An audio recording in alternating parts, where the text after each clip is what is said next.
जय श्री कृष्ण। श्रीमद् भागवत महापुराण प्रथम खंड तीसरा अध्याय। भक्ति के कष्ट की निवृत्ति। नारद जी कहते हैं, अब मैं भक्ति, ज्ञान और वैराग्य को स्थापित करने के लिए प्रयत्न पूर्वक श्री सुखदेव जी के कहे हुए भागवत शास्त्र की कथा द्वारा उज्ज्वल ज्ञान यज्ञ करूंगा। यह यज्ञ मुझे कहाँ करना चाहिए? आप इसके लिए कोई स्थान बता दीजिए। आप लोग वेद के पारगामी हैं, इसलिए मुझे इस सुख शास्त्र की महिमा सुनाइए। यह भी बताइए कि श्रीमद् भागवत की कथा कितने दिनों में सुनानी चाहिए और उसके सुनने की विधि क्या है। सनकादि बोले, नारद जी, आप बड़े विनीत और विवेकी हैं। सुनिए, हम आपको ये सब बातें बताते हैं। हरिद्वार के पास आनंद नाम का एक घाट है। वहाँ अनेकों ऋषि रहते हैं तथा देवता और सिद्ध लोग भी उसका सेवन करते रहते हैं। भांति भांति के वृक्ष और लताओं के कारण वह बड़ा सघन है और वहाँ बड़ी कोमल नवीन बालू बिछी हुई है। वह घाट बड़ा ही सुरम्य और एकांत प्रदेश में है। वहाँ हर समय सुनहले कमलों की सुगंध आया करती है। उसके आसपास रहने वाले सिंह, हाथी आदि परस्पर विरोधी जीवों के चित्त में भी बैर भाव नहीं है। वहाँ आप बिना किसी विशेष प्रयत्न के ही ज्ञान यज्ञ आरंभ कर दीजिए। उस स्थान पर कथा में अपूर्व रस का उदय होगा। भक्ति भी अपनी आंखों के ही सामने निर्बल और जरा जीर्ण अवस्था में पड़े हुए ज्ञान और वैराग्य को साथ लेकर वहां आ जाएगी। क्योंकि जहां भी श्रीमद् भागवत की कथा होती है, वहां ये भक्ति अपने आप पहुंच जाते हैं। वहां कानों में कथा के शब्द पढ़ने से ये तीनों तरुण हो जाएंगे। सुत जी कहते हैं, इस प्रकार कहकर नारद जी के साथ सनकादि भी श्रीमद् भागवत कथा अमृत का पान करने के लिए वहां से तुरंत गंगा तट पर चले आए। जिस समय वे तट पर पहुँचे, भूलोक, देवलोक और ब्रह्मलोक सभी जगह इस कथा का शोर मच गया था। जो भी भगवत कथा के रसिक विष्णु भक्त थे, वे सभी श्रीमद् भगवत कथा अमृत का पान करने के लिए आगे आगे दौड़ पड़े। भृगु, वशिष्ठ, च्यवन, गौतम, मेघातिथि, देवल, देवरात, परशुराम, विश्वामित्र, साकल, मार्कंडेय, दत्तात्रेय, पिपलाद, योगेश्वर व्यास और पराशर, छायासुख, जाजली और जहू आदि सभी प्रधान मुनिगण अपने अपने पुत्र, शिष्य और स्त्रियों समेत बड़े प्रेम से वहां आए। उनके सिवा वेद, वेदांत, उपनिषद, मंत्र, तंत्र, 17 पुराण और 6 शास्त्र भी मूर्तिमान होकर वहां उपस्थित हो गए। गंगा आदि नदियां, पुष्कर आदि सरोवर, कुरुक्षेत्र आदि समस्त क्षेत्र, सारी दिशाएं, दंडक आदि वन, हिमालय आदि पर्वत तथा देव, गंधर्व और दानव आदि सभी कथा सुनने चले आए। जो लोग अपने गौरव के कारण नहीं आए, महर्षि भृगु उन्हें समझा बुझा कर ले आए। तब कथा सुनाने के लिए दीक्षित होकर श्री कृष्ण परायण सनकादि नारद जी के दिए हुए श्रेष्ठ आसन पर विराजमान हुए। उस समय सभी श्रोताओं ने उनकी वंदना की। श्रोताओं में वैष्णव, विरक्त, सन्यासी और ब्रह्मचारी लोग आगे बैठे और उन सब के आगे नारद जी विराजमान हुए। एक ओर ऋषिगण, एक ओर देवता, एक ओर वेद और उपनिषद आदि तथा एक ओर तीर्थ बैठे और दूसरी ओर स्त्रियां बैठीं। उस समय सब ओर जय जय जयकार, नमस्कार और शंखों का शब्द होने लगा और अबीर, गुलाल, खील एवं फूलों की वर्षा होने लगी। कोई कोई देव श्रेष्ठ तो विमानों पर चढ़कर वहां बैठे हुए सब लोगों पर कल्प वृक्ष के पुष्पों की वर्षा करने लगे। सुत जी कहते हैं, इस प्रकार पूजा समाप्त होने पर जब सब लोग एकाग्रचित्त हो गए, तब सनकादि ऋषि महात्मा नारद को श्रीमद् भागवत का महात्म्य स्पष्ट करके सुनाने लगे। सनकादि ने कहा, अब हम आपको इस भागवत शास्त्र की महिमा सुनाते हैं। इसके श्रवण मात्र से मुक्ति हाथ लग जाती है। श्रीमद् भागवत की कथा का सदा सर्वदा सेवन, आस्वादन करना चाहिए। इसके श्रवण मात्र से श्री हरि हृदय में आ विराजते हैं। इस ग्रंथ में 18,000 श्लोक और 12 स्कंध हैं तथा श्री सुखदेव और राजा परीक्षित का संवाद है। आप यह भागवत शास्त्र ध्यान देकर सुनिए। यह जीव तभी तक अज्ञान बस इस संसार चक्र में भटकता है जब तक क्षण भर के लिए भी कानों में इस सूख शास्त्र की कथा नहीं पड़ती। बहुत से शास्त्र और पुराण सुनने से क्या लाभ है? इससे तो व्यर्थ का भ्रम बढ़ता है। मुक्ति देने के लिए तो एकमात्र भागवत शास्त्र ही गरज रहा है। जिस घर में नित्य प्रति श्रीमद् भागवत की कथा होती है, वह तीर्थ रूप हो जाता है और जो लोग उसमें रहते हैं, उनके सारे पाप नष्ट हो जाते हैं। हजारों अश्वमेघ और सैकड़ों वाजपेयी यज्ञ इस सुख शास्त्र की कथा का 16वां अंश भी नहीं हो सकते। तपोधनों, जब तक लोग अच्छी तरह श्रीमद् भागवत का श्रवण नहीं करते, तभी तक उनके शरीर में पाप निवास करते हैं। ध्यान दीजिए, जब तक लोग अच्छी तरह श्रीमद् भागवत का श्रवण नहीं करते, तभी तक उनके शरीर में पाप निवास करते हैं। फल की दृष्टि से इस सुख शास्त्र की कथा की समता गंगा, गया, काशी, पुष्कर या प्रयाग कोई तीर्थ नहीं कर सकता। यदि आपको परम गति की इच्छा है, तो अपने मुख से श्रीमद् भागवत के आधे अथवा चौथाई श्लोक का भी नित्य नियम पूर्वक पाठ कीजिए। ओंकार, गायत्री, पुरुष सूक्त, तीनों वेद, श्रीमद् भागवत, ओम नमो भगवते वासुदेवाय, यह 12 अक्षर मंत्र 12 मूर्तियों वाले सूर्य भगवान, प्रयाग, संवत्सर रूप काल, ब्राह्मण, अग्निहोत्र, गौ, द्वादशी तिथि, तुलसी, बसंत ऋतु और भगवान पुरुषोत्तम, इन सब में बुद्धिमान लोग वस्तुतः कोई अंतर नहीं मानते। जो पुरुष अहरनिश अर्थ सहित श्रीमद् भागवत शास्त्र का पाठ करता है, उसके करोड़ों जन्मों के पाप नष्ट हो जाते हैं, इसमें तनिक संदेह नहीं है। जो पुरुष नित्य प्रति भागवत का आधा या चौथाई श्लोक भी पढ़ता है, उसे राजसूय और अश्वमेघ यज्ञों का फल मिलता है। नित्य भागवत का पाठ करना, भगवान का चिंतन करना, तुलसी को सींचना और गौ की सेवा करना, ये चारों समान है। जो पुरुष अंत समय में श्रीमद् भागवत का वाक्य सुन लेता है, उस पर प्रसन्न होकर भगवान उसे वैकुंठ धाम देते हैं।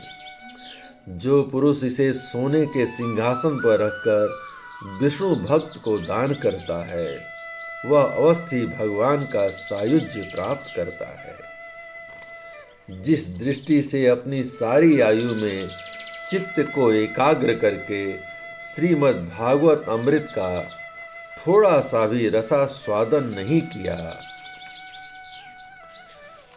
फिर ध्यान दें, जिस दुष्ट ने अपनी सारी आयु में चित्त को एकाग्र करके श्रीमद् भागवत अमृत का थोड़ा सा भी रसास्वादन नहीं किया, उसने तो अपना सारा जन्म चांडाल और गधे के समान व्यर्थ ही गंवा दिया।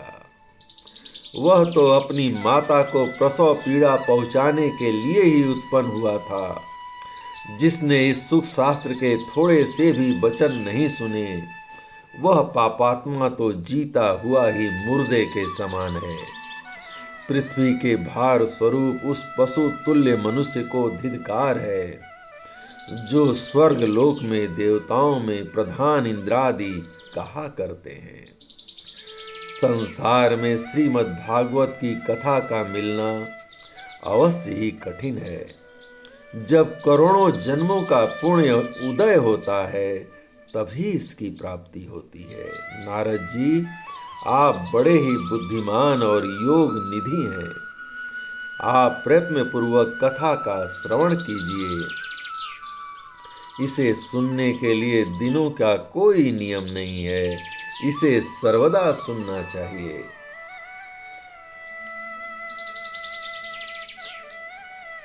इसे सत्य भाषण और ब्रह्मचर्य पालन पूर्वक सर्वदा ही सुनना श्रेष्ठ माना गया है, किंतु कलयुग में ऐसा होना कठिन है।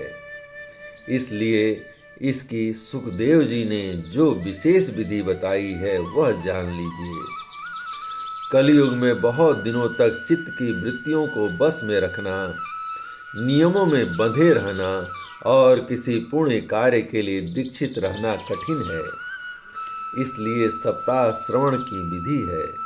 श्रद्धापूर्वक कभी भी श्रवण करने से अथवा माघ मास में श्रवण करने से जो फल होता है, वही फल श्री सुखदेव जी ने सप्ताह श्रवण में निर्धारित किया है।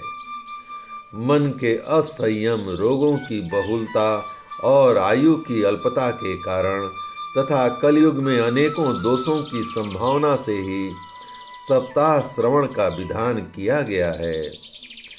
जो फल तप, योग और समाधि से भी प्राप्त नहीं हो सकता, वह सर्वांग रूप में सप्ताह श्रवण से सहज में ही मिल जाता है। सप्ताह श्रवण यज्ञ से बढ़कर है, व्रत से बढ़कर है, तप से भी कहीं बढ़कर है, तीर्थ सेवन से तो सदा ही बड़ा है, योग से बढ़कर है, यहाँ तक कि ध्यान और ज्ञान से भी बढ़कर है। अजी इसकी विशेषताओं का कहाँ तक वर्णन करें, यह तो सभी से बढ़ चढ़ कर है। जय श्री कृष्ण। सौनक जी ने पूछा, सूत जी, यह तो आपने बड़े आश्चर्य की बात कही। अवश्य यह भागवत पुराण योग वेत्ता ब्रह्मा जी के भी आदि कारण श्री नारायण का निरूपण करता है, परंतु यह मोक्ष की प्राप्ति में ज्ञान आदि सभी साधनों का तिरस्कार करके इस युग में उनसे भी कैसे बढ़ गया। सुत जी ने कहा, सौनक जी, जब भगवान श्री कृष्ण इस धराधाम को छोड़कर अपने नित्य धाम को जाने लगे, तब उनके मुखारविंद से एकादश स्कंद का ज्ञानोपदेश सुनकर भी उद्धव जी ने उनसे पूछा। उद्धव जी बोले, गोविंद, अब आप तो अपने भक्तों का कार्य करके परम धाम को पधारना चाहते हैं, किंतु मेरे मन में एक बड़ी चिंता है, उसे सुनकर आप मुझे शांत कीजिए। अब घोर कलिकाल आया है, इसलिए संसार में फिर अनेकों दुष्ट प्रकट हो जाएंगे। उनके संसर्ग से जब अनेकों सत्पुरुष भी उग्र प्रकृति के हो जाएंगे, तब उनके भार से दबकर यह गोरूपणी पृथ्वी किसकी शरण में जाएगी। हे कमल नयन, मुझे तो आपको छोड़कर इसकी रक्षा करने वाला कोई दूसरा दिखाई नहीं देता। इसलिए हे भक्त वत्सल, आप साधुओं पर कृपा करके यहाँ से मत जाइए। भगवन, आपने निराकार और चिन्ह मात्र होकर भी भक्तों के लिए ही तो यह सगुण रूप धारण किया है। फिर भला आपका वियोग होने पर वे भक्तजन पृथ्वी पर कैसे रह सकेंगे। निर्गुण उपासना में तो बड़ा कष्ट है, इसलिए कुछ और विचार कीजिए। प्रभास क्षेत्र में उद्धव जी के ये वचन सुनकर भगवान सोचने लगे कि भक्तों के अवलंब के लिए मुझे क्या व्यवस्था करनी चाहिए। सौनक जी तब भगवान ने अपनी सारी शक्ति भागवत में रख दी। वे अंतर्ध्यान होकर उस भागवत समुद्र में प्रवेश कर गए। इसलिए यह भगवान की साक्षात शब्दमयी मूर्ति है। इसके सेवन, श्रवण, पाठ अथवा दर्शन से ही मनुष्य के सारे पाप नष्ट हो जाते हैं। इसी से इसका सप्ताह श्रवण सबसे बढ़कर माना गया है। और कलयुग में तो अन्य सब साधनों को छोड़कर यही प्रधान धर्म बताया गया है। कलिकाल में यही ऐसा धर्म है जो दुख, दरिद्रता, दुर्भाग्य और पापों की सफाई कर देता है तथा काम, क्रोधादि शत्रुओं पर विजय दिलाता है। अन्यथा भगवान की इस माया से पीछा छुड़ाना देवताओं के लिए भी कठिन है। मनुष्य तो इसे छोड़ ही कैसे सकता है। अतः इससे छूटने के लिए भी सप्ताह श्रवण का विधान किया गया है। सूत जी कहते हैं, सौनक जी, जिस समय सनकादि मुनीश्वर इस प्रकार सप्ताह श्रवण की महिमा का बखान कर रहे थे, उस सभा में एक बड़ा आश्चर्य हुआ। उसे मैं बताता हूँ, सुनिए। वहाँ तरुण अवस्था को प्राप्त हुए अपने दोनों पुत्रों को साथ लिए विशुद्ध प्रेम रूप भक्ति बार बार श्री कृष्ण गोविंद हरे मुरारे, हे नाथ नारायण वासुदेव। श्री कृष्ण गोविंद हरे मुरारे, हे नाथ नारायण वासुदेव आदि भगवान नामों का उच्चारण करती हुई अकस्मात प्रकट हो गई। सभी सदस्यों ने देखा कि परम सुंदरी भक्ति रानी भागवत के अर्थों का आभूषण पहने वहां पधार गईं। मुनियों की उस सभा में सभी यह तर्क वितर्क करने लगे कि ये यहाँ कैसे आईं, कैसे प्रविष्ट हुईं। तब सनकादि ने कहा, ये भक्ति देवी अभी अभी कथा के अर्थ से निकली हैं। उनके ये वचन सुनकर भक्ति ने अपने पुत्रों समेत अत्यंत विनम्र होकर सनत कुमार से कहा, मैं कलयुग में नष्ट प्राय हो गई थी। आपने कथा अमृत से सींचकर मुझे फिर पुष्ट कर दिया। अब आप यह बताइए कि मैं कहाँ रहूं। यह सुनकर सनकादि ने उनसे कहा, तुम भक्तों को भगवान का स्वरूप प्रदान करने वाली, अनन्य प्रेम का संपादन करने वाली और संसार रोग को निर्मूल करने वाली हो। अतः तुम धैर्य धारण करके नित्य निरंतर विष्णु भक्तों के हृदय में निवास करो। जय श्री कृष्ण।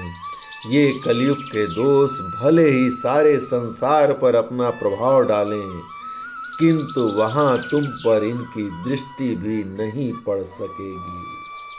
इस प्रकार उनकी आज्ञा पाते ही भक्ति तुरंत भगवत भक्तों के हृदय में विराज हो गई।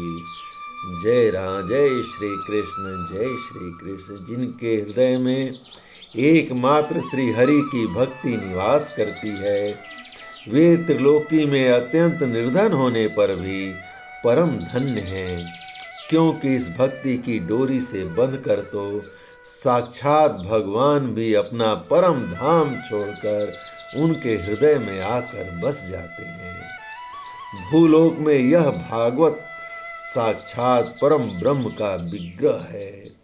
हम इसकी महिमा कहाँ तक वर्णित करें। इसका आश्रय लेकर इसे सुनाने से तो सुनने और सुनाने वाले दोनों को ही भगवान श्री कृष्ण की समता प्राप्त हो जाती है। अतः इसे छोड़कर अन्य धर्मों से क्या प्रयोजन है। जय श्री कृष्ण।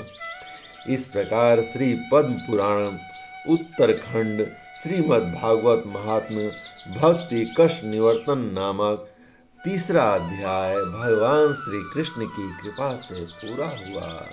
श्री कृष्ण गोविंद हरे मुरारे, हे नाथ नारायण वासुदेव। जय श्री कृष्ण।